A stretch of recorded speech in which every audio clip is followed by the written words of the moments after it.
The big issues this election season. Millions out of work. They want jobs. Americans under attack.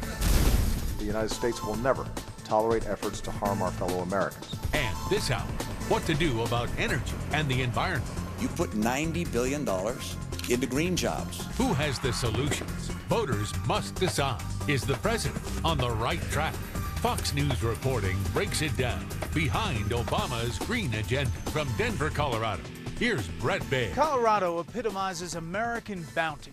It's a state blessed with magnificent beauty, rich natural resources, and enterprising people. And few places straddle the great divide over environment protection the way Colorado does. Like America as a whole, folks here don't always agree on how to balance our duty on the one hand to be good stewards of the earth, and on the other to ensure this generation can enjoy all the benefits progress can offer. Fox News has been crisscrossing the country to bring you a better understanding of what's really driving the green debate. First up, Greg Jarrett investigates the rise and fall of a high-ranking Obama appointee in the Environmental Protection Agency and whether his radical views are all too common at that increasingly powerful agency. It's kind of like how the Romans used to conquer little villages in the Mediterranean. Al Armendariz was one of the Environmental Protection Agency's top officials until this tape went viral in April of 2012. They'd go to a little Turkish town somewhere, they'd find the first 5 guys they saw, they'd crucify them. And then, that town was really easy to manage for the next few years. Crucify them. Armendariz was talking about how he deals with the oil and gas producers he regulated in Arkansas, Louisiana, New Mexico, Oklahoma, and Texas, which comprise the EPA's Region 6. The video sparked a political firestorm. His comments were wrong. Frankly, they were inflammatory. Armendariz's boss, EPA Administrator Lisa Jackson, accepted his resignation, saying his views were not shared by the president who had appointed him. They don't comport with this administration's policy on energy. But Fox News has learned it was not the only time Armendariz openly threatened companies he regulated. He appeared before the Oklahoma Independent Petroleum Association. What happened? He told the group straight on that we're going to use everything in the book to come after you. Harold Hamm is the CEO of Continental Resources, an oil and gas exploration company. He was recently appointed chairman of the Romney campaign's Energy Policy Advisory Group. We got the drift right quick that basically is out to shut us down. Armendariz made it clear that oil and gas industry was the enemy. Well, we certainly took it that way. And there's more. Before joining the Obama administration, Armendariz taught engineering at Southern Methodist University in Dallas. He also advised environmental groups in their battle against something called hydraulic fracturing, or fracking. The technique injects water and chemicals far below ground to extract otherwise unrecoverable oil and gas. It's created a bonanza. But many environmentalists say fracking pollutes air, land, and water, a claim most famously advanced in the Oscar-nominated documentary Gasland. The film made its point by igniting methane gas seeping out of a kitchen sink in Colorado. Whoa. The film included an appearance by then-Professor Armendariz, a cameo that would later spark a different kind of expose altogether. That story begins in 2010, when a Texan named Stephen Lipsky attended a screening of Gasland near Fort Worth, Texas. After Lipsky said he suspected that his well had been fouled by fracking, he was put in contact with a local anti-fracking activist named Melissa Rich. Rich went to Lipsky's home with a camera, connected a garden hose to a spigot, and put a match to the end. Like Gasland's signature scene, it ignited. Holy cow. Rich then emailed a copy to Armendariz, now at the EPA, as proof that fracking by a company named Range Resources had fouled Mr. Lipsky's well. According to EPA records, agency scientists had serious misgivings about the video and other evidence that had been gathered. But Armendariz brushed them aside and pushed through an emergency order against Range Resources. He then went on local TV. Not only is there natural gas in the water well, but that this is natural gas that is coming from the production activities of Range. Mike Williams, then the top oil and gas regulator for the state of Texas, decided to review the matter himself. There was no way in the world that Range's production activities had anything to do with the natural gas that might have been in Mr. Lipsky's water. Indeed, when Lipsky took his claim to state court, the judge found that Rich didn't screw that garden hose onto a water spigot, but instead intentionally attached it to a methane gas vent, a common feature on many private water wells because methane gas is often found there. Then they hit the record button and lit the escaping gas. Oh my God, look at that. Texas District Court judge found that Alyssa Rich produced, quote, a deceptive video calculated to alarm the public into believing that the fracking operations of a company called Range Resources were endangering human life. Not only did she do that, she then passed that information on to Region 6 EPA, and then they took it and ran with it as well. So Range Resources falsely accused. They were falsely accused, yes. This was an outlandish lie. And it is unfortunate that a federal official who's been given the public trust would falsify activity and go after a Texas business. Is it possible Armendariz didn't actually know that the tests had been deceptive or falsified? Mr. Armendariz was a willing participant in the collusion. It wasn't as somebody pulled the wool over his eyes. Al had his own agenda that was adverse to the natural gas industry in Texas. Last spring, the EPA quietly rescinded the endangerment order against Range Resources issued by Armendariz.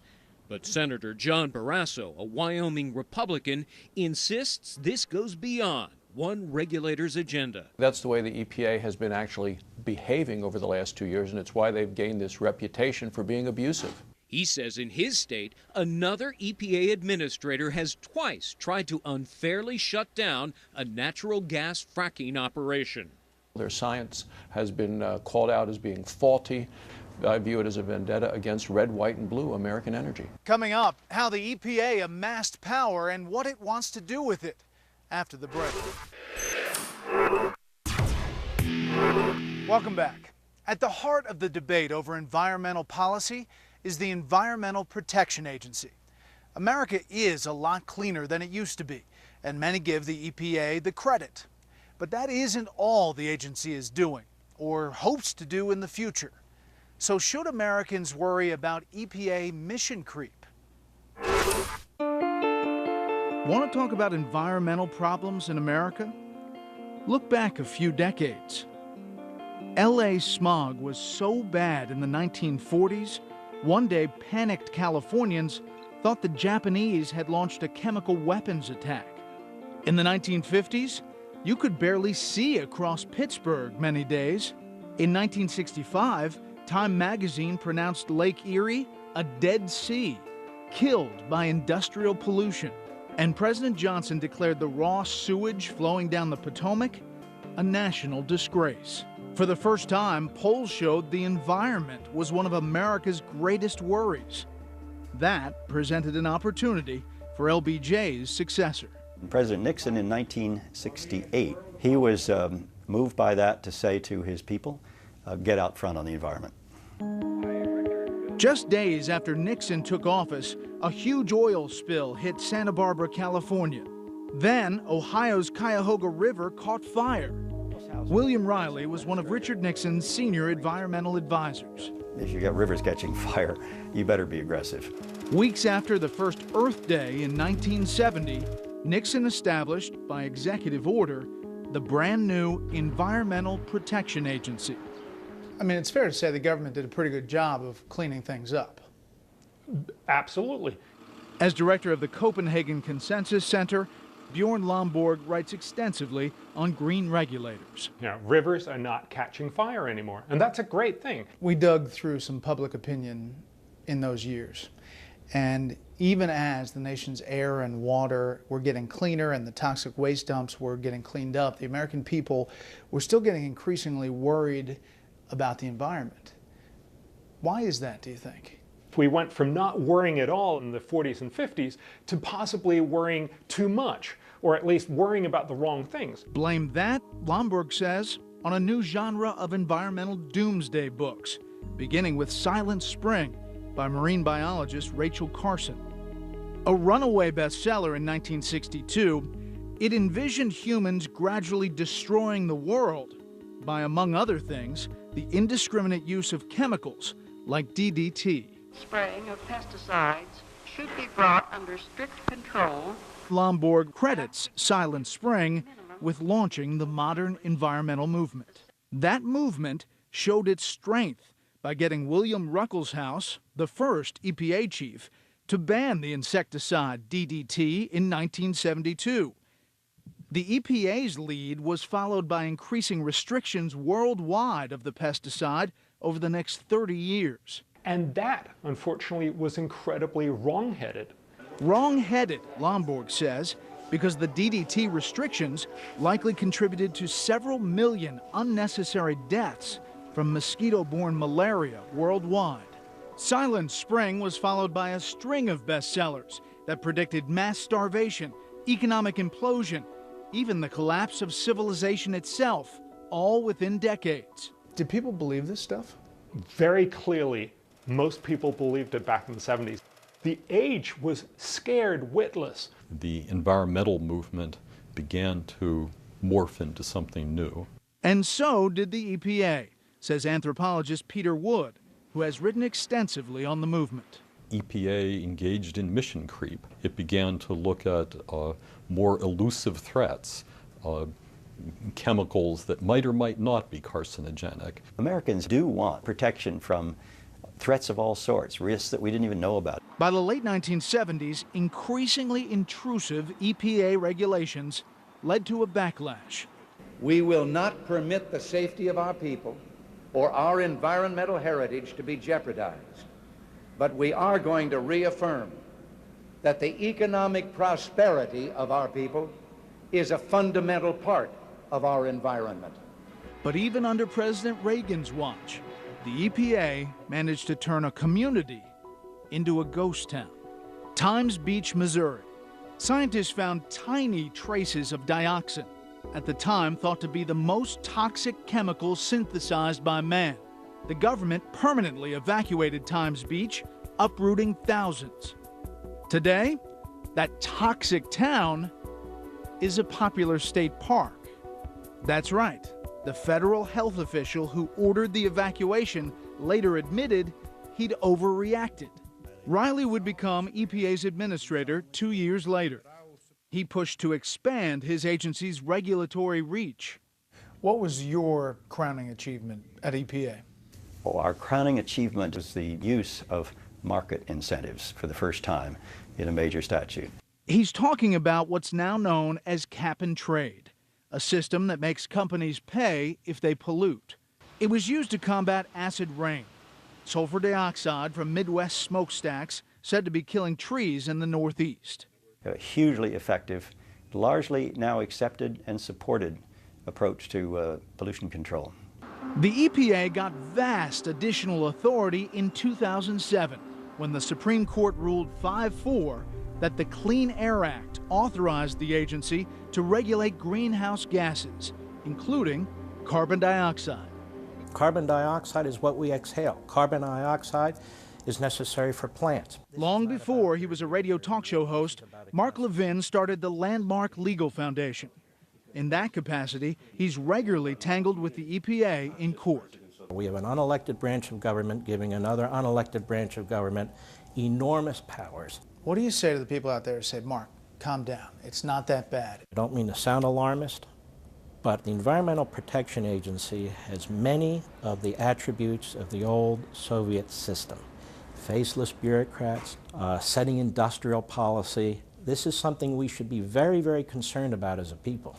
The Obama administration has suggested the EPA will use its new power to impose in a command and control way a cap-and-trade system for carbon if Congress doesn't act. It's a massive tax that could cost the American economy more than $500 billion a year. Trillion with a T, according to the National Association of Manufacturers. Riley, the former Republican EPA chief, says something like that needs to be done. I think that EPA has been led to a position where it's got to act. Many disagree.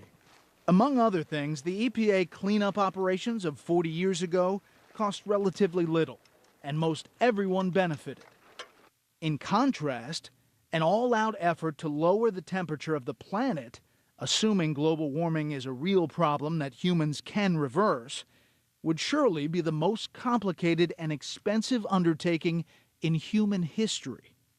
The kinds of pollution in Pittsburgh when I was growing up, just gone. And I'm very grateful to that generation at the EPA who helped to make it happen.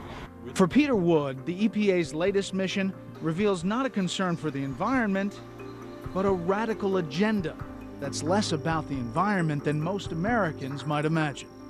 As you'll see later, he discovered that in a college freshman dorm, far from the corridors of power. When we return, sweetheart suits and why they're bad for democracy after the break. Citizens elect representatives to set national policy by passing laws. That's how democracy is supposed to work. But now, questions about whether the EPA, with the help of courts and environmental groups, has seized power that voters can no longer control. 2010, the Northwest Environmental Defense Center convinces a court that muddy water running off logging roads is industrial pollution, requiring an EPA clean water permit. The timber industry says that will cost hundreds of millions of dollars, kill thousands of jobs, and invite protracted litigation without any environmental benefit. 2009, another environmental group, the Chesapeake Bay Foundation, sues to force the EPA to crack down on water runoff from farms along the bay. The EPA settled and imposed strict new rules that the American Farm Bureau says will cost billions of dollars. 2011, the EPA imposes stricter limits on pesticide use than Congress required after a consortium of environmental groups sued, saying that lawmakers were being too lenient. Just a few of a series of cases that show how environmental groups exert extraordinary influence over the EPA. They use a lot of litigation to get federal judges to order the EPA to do what they want them to do. Stephen Hayward is a professor of public policy at Pepperdine University. This is a long and complicated story, and it's very poorly understood by the public and even by members of Congress. My understanding is that there are situations where groups file suit against your agency, and literally on the same day, there are settlements entered into by your agency with those groups. I'm not aware of any settling the same day. There's a long history under all administrations of EPA kind of working with advocacy groups in what I would call a sweetheart deal. Jeff Homestead is a former assistant EPA administrator. If someone brings one of these cases, they get to recover any fees, and you have to pay for their costs for bringing the suit. So it's a pretty good moneymaker. And it gets even worse, says Homestead. Many of those same groups also get grants from EPA. It seems like a screwy system. I've said for years I think it's a screwy system. But that's the system that we have. Wow. We are subsidizing these groups to bring lawsuits to attack private property rights, to attack the capitalist system, to attack various industries. Mark Levin says in many cases the law gives environmental groups special standing to sue. It is a horrendous circle. Environmental groups claim that by bringing these citizen suits, they're simply representing the average American's interest in protecting the environment. But Louisiana Senator David Vitter, a Republican member of the Committee on Environment and Public Works, says environmental groups don't even have to sue to stop, delay, or threaten some projects. Case in point, Alaska, 2010. The Pebble Partnership proposes a new mineral mining operation that could generate billions of dollars of economic activity and thousands of jobs around the Bristol Bay region. Enter a local environmental group, which complained to the EPA.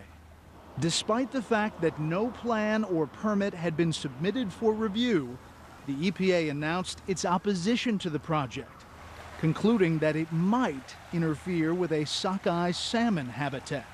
Whether or not the project ultimately happens, Vitter says the EPA abused its power. They are jumping the gun and looking to preempt the whole decision. Even worse, Vitter says, some groups are now using the system to advance agendas that have nothing to do with the environment. In 2010, a collection of environmental groups petitioned the EPA to regulate the lead in bullets as a toxic substance, claiming they contaminate groundwater and poison wildlife. The EPA actually began the public comment process, but shut it down when a political firefight broke out. The NRA accused the EPA of backdoor attempt to limit hunting and impose gun control. Yeah, I mean, buy that? I think it was clearly a clever leftist approach to trying to cut down on gun rights and make life tougher for folks who own guns. And Hayward thinks we haven't seen the last of it. Environmental groups think of the EPA as their agency. They're just making a mess of things, and it's just going to get worse. Coming up, environmental racism and the Keystone Pipeline. Is Obama's green agenda killing jobs? Since before he took office, President Obama has promised to boost the economy by creating millions of green jobs. Taxpayers have spent billions, but the green economy has yet to roar.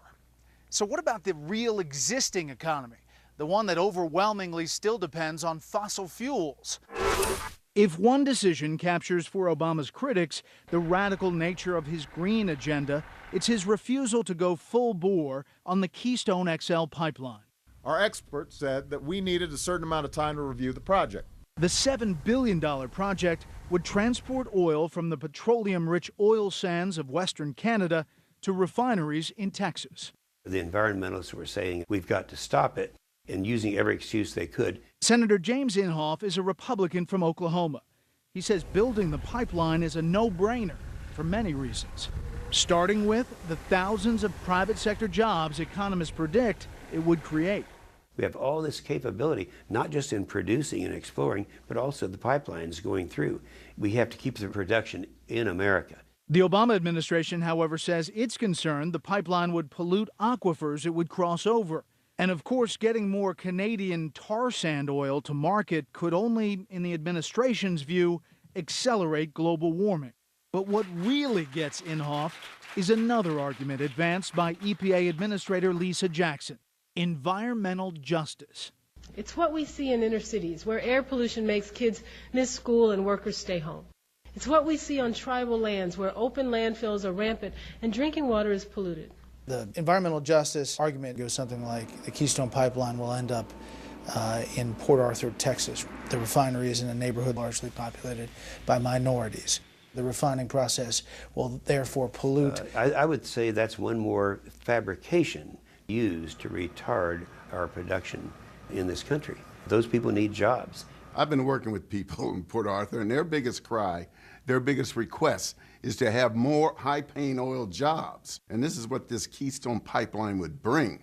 Harry Alford, president of the National Black Chamber of Commerce, doubts concerns about environmental justice are sincere. I don't think that our EPA Administrator Jackson is just turning over at night thinking about the poor blacks in Port Arthur, Texas. Senator David Vitter thinks the Obama administration employs many bogus arguments against fossil fuels. Several years ago, Shell invested billions of dollars to get lease rights offshore Alaska.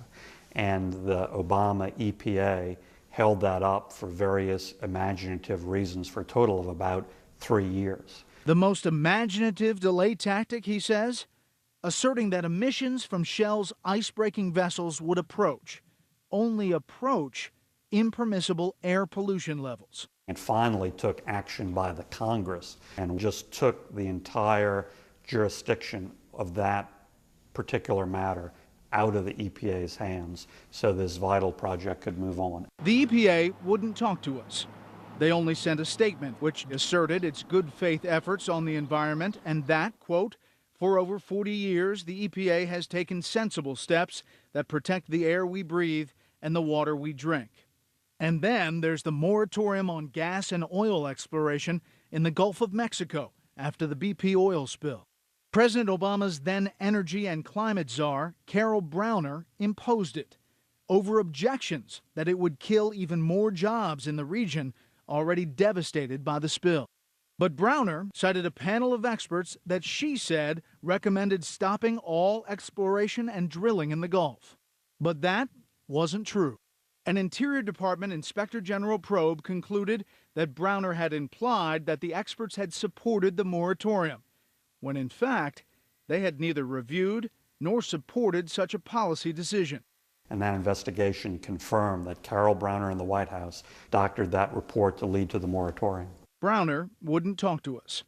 But Senator Vitter thinks it was a case of never letting a crisis go to waste. When this opportunity came up, they immediately went to the most extreme action, completely shutting down the Gulf. What kind of economic impact did that have on your region? Huge impact, tens of thousands of jobs. That moratorium was far bigger than the hit from the spill itself, and it was the biggest negative thing we've dealt with in 5+ years. You've heard people talk about sustainability. What exactly do they mean? It may be the key to understanding what's behind the Obama Green Agenda. After the break. This is Sustainability Park in downtown Denver. It celebrates the idea of sustainable development. You hear that term a lot these days, but do you really know what it means? What Greg Jarrett discovered might trouble you. Sustainable planet. Sustainable development. Sustainable campuses. Clean, sustainable energy. If you're like Peter Wood, former Boston University anthropology professor, former King's College provost, current president of the National Association of Scholars, you may have assumed that all this sustainability talk was just a fancy way of speaking green. A sustainable future. I thought it was just the up-to-date word for environmentalism. Then Wood, whose organization was founded to confront the rise of campus political correctness, discovered a sustainability initiative at the University of Delaware. It seemed to have precious little to do with clean air or clean water.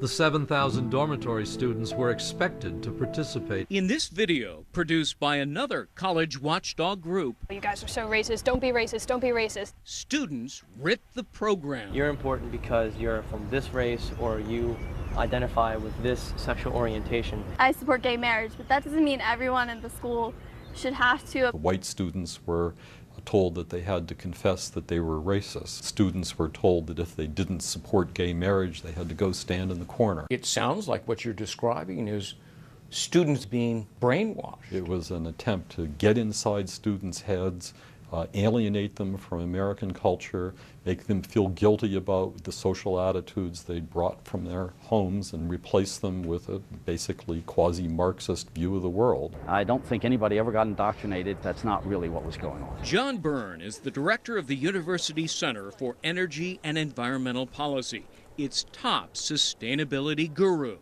While he says he had nothing to do with the program, he confirmed it was part of the university's sustainability push. The aim at that point was a proposal that students would engage these somewhat controversial arguments, and some students felt that that was inappropriate. So the school canceled the program.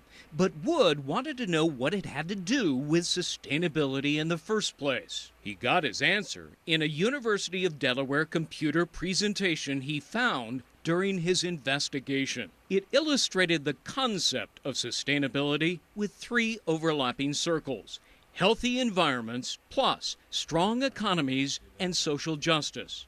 Where they overlap, that's the sustainable sweet spot. In other words, sustainability is about a lot more than the environment. Wood discovered that notions like anti-colonialism, ecofeminism, and eco-socialism, they can be part of sustainability too. It's also about escaping from free enterprise, getting us set with this social justice agenda. The term sustainability was coined in a 1987 United Nations report, says Byrne. Who should know? He was a member of the UN's Intergovernmental Panel on Climate Change, which shared the 2007 Nobel Peace Prize with Al Gore. The argument was made that we need to figure out, on the one hand, how to make a world that would be economically improved, and on the other hand, make sure that we bequeath a functioning environment for future generations. Green is just part of the equation. Right, it's just part of the equation. That's right. Much of the credit for turning the UN's idea of sustainable development into a true movement here in the U.S. goes to Anthony Cortese. He got a big assist from one of America's top Democratic power couples. The Rio Summit in '92, John Kerry and Teresa Heinz got together. They emerged from that with the idea of sustainability. Right. They contacted you. Yes. John Kerry called me up and said, you know, I think we really need to promote sustainable development. They created a nonprofit called Second Nature. Cortese believed the best place to start changing the way Americans think and live was on college campuses.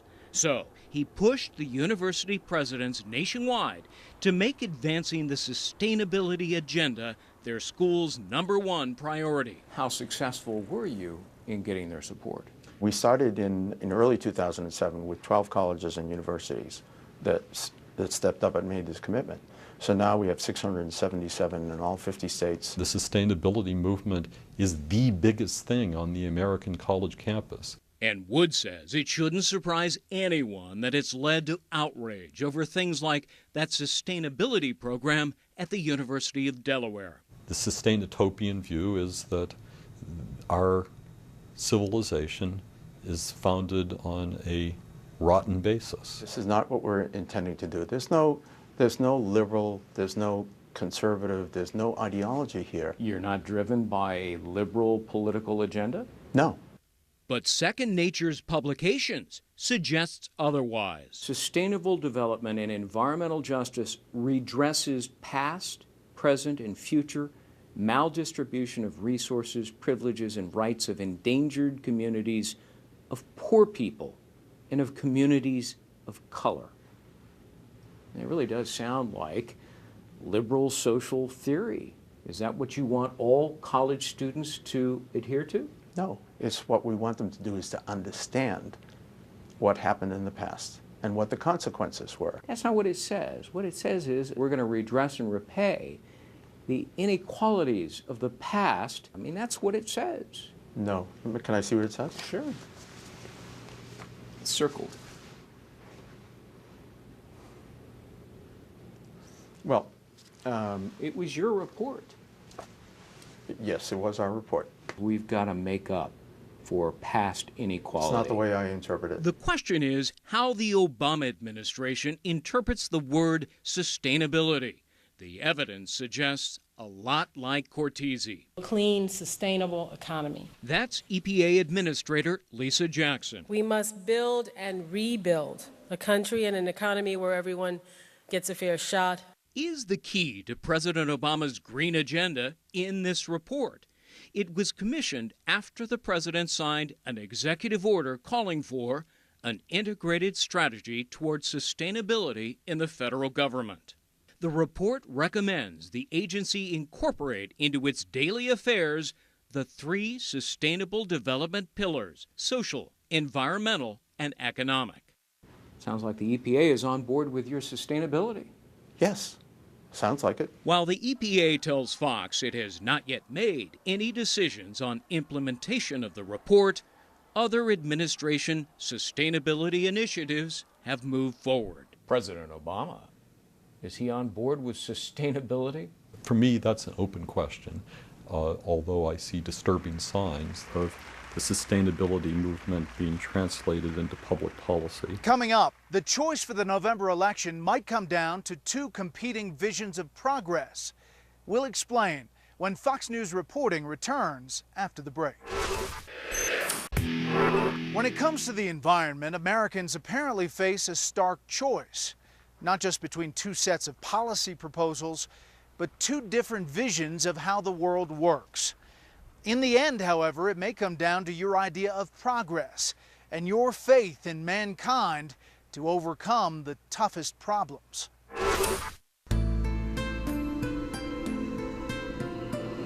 Under construction in the Mojave Desert in eastern California, a massive solar energy installation designed to help that state meet a mandate to generate a third of its electricity from green sources by 2020.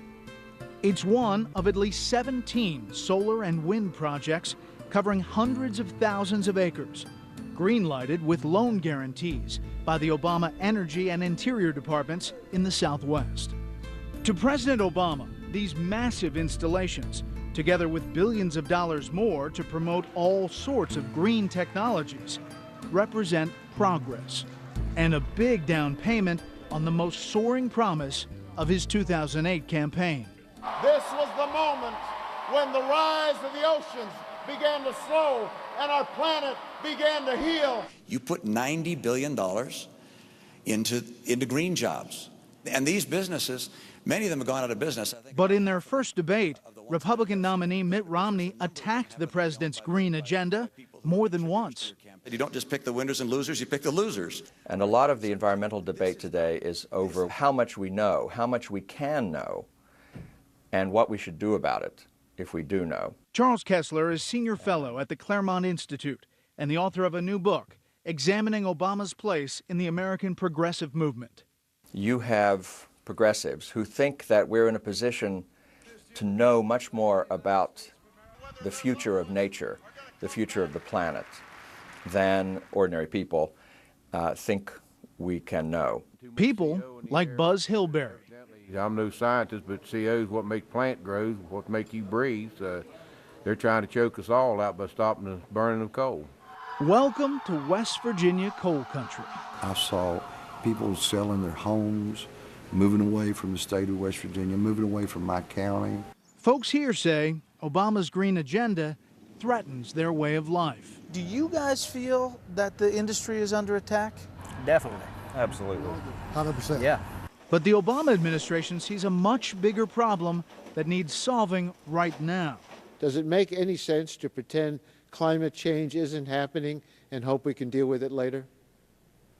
No, sir, it doesn't. Such certitude about global warming explains why EPA Administrator Lisa Jackson has restricted greenhouse gas emissions through regulation, held up or reversed permits for mines, and imposed new, more stringent rules on coal-fired power plants, even in the middle of the Great Recession. Is there any evidence that they're harming the economy? None, sir. None that I'm aware of. It's just not right. West Virginia State Senator Art Kirkendall insists she's flat out wrong. You're a West Virginia Democrat. Do you feel abandoned by this White House? Yeah, I do. I feel very let down. But when we spoke in the summer, he wasn't so sure about Mitt Romney either. Well, he has a history of speaking out about global warming. He was the first governor to sign cap and trade. Do you think his support for coal is sincere? That's a tough question. I talked to a lot of coal miners, and all of them are Democrats. And they hate President Obama's policies. But you know what? They're also really wary of Governor Romney. I don't think they have a lot of reason to be worried about Governor Romney. And I can tell you this, those of us who are going to vote for Governor Romney are going to do everything we can to hold his feet to the fire, to make sure that our economy is unleashed. In other words, Mark Levin suggests, it's economic growth that will generate environmental solutions, not the other way around. Bjorn Lomborg agrees. That's how real progress happens. The trick is not to believe this is about having government mandate specific progress and say this is where we should innovate, this is how we should do it, this is what we want out of it. Focus on broad-based innovation, not on specific mandates. So now you have a choice between a strategy that reverses progress or one that builds on it. Voters will decide which strategy is which. This debate is far from over. While the results of November's elections won't end it, they will nonetheless set America on a 4-year course that could profoundly affect people in this country and around the world. Only distant generations may know if and how the chosen course protected the planet. But we and our children will know soon if they helped or hurt our way of life. That's our program. I'm Brett Baer. Thanks for watching.